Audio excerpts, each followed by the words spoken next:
All right, so we're going to jump right into the first question. And the first question is, why did God allow sin to enter into a perfect world? Why do you think Adam sinned? Adam sinned because he chose to sin. It was not an accident. The Bible is clear. Eve was deceived. Adam was not. 1 Timothy chapter 2, 13 and 14. Now, sin was allowed because the angels had to understand how God functions. Go to 1 Peter chapter 1. Let's read verses 11 and 12. 1 Peter chapter 1, verses 11 and 12. This will tell us that the Old Testament prophets, while they were writing, did not fully understand what they were writing. But they had to be told they were writing for another generation. So we'll go to 1 Peter chapter 1. We'll read verses 11 and 12. Read very, very carefully. Do you have that? Amen. 1 Peter 1, 11 and 12.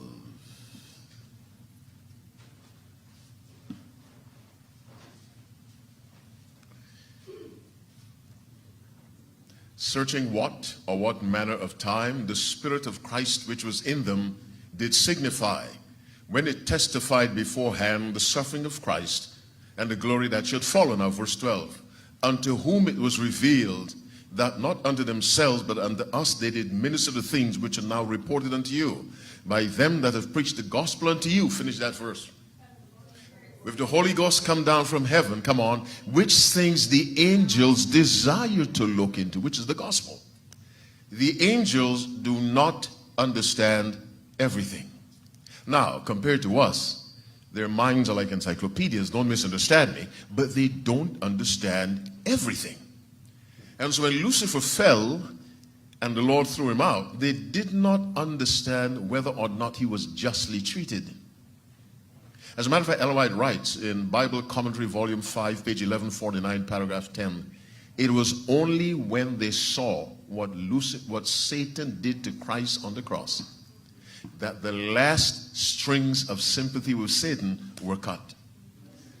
Imagine this. For 4,000 years and more, there were angels in heaven who felt Lucifer had been unfairly treated.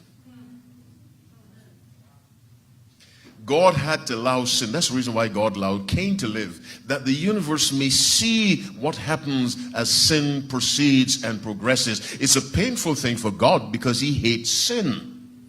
Hebrews 1 verse 9, thou hast loved righteousness and hated iniquity, and the things we hate we try to avoid. God cannot avoid sin.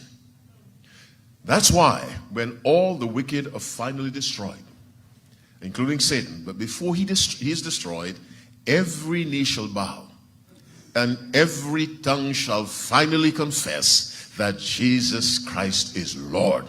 That has to happen.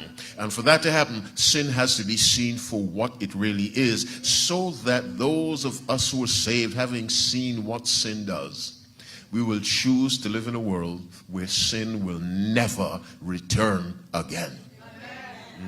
So God had to let it happen and proceed, yes. And God always knows best. That's why to please God, you must interact with him by faith. Because he's God, we're not. And there's so much it's like children and parents. Children do not understand why the father or the mother said no. The parent understands, the child doesn't. Next question. All right, well, let's jump right into some controversy. Let me say something before we get into the controversy. The question also, why did Adam sin? Adam put someone ahead of God. Genesis 3 verse 17, and unto Adam he said, because thou hast hearkened unto the voice of thy wife, and hast eaten of the tree of which I commanded thee, saying, thou shalt not eat of it, cursed is the ground for thy sake. God said, you listen to someone else instead of me. I hate to harp on this, but let me harp. When you observe Sunday, you're listening to someone else instead of God. And I leave it at that. Yes, ma'am.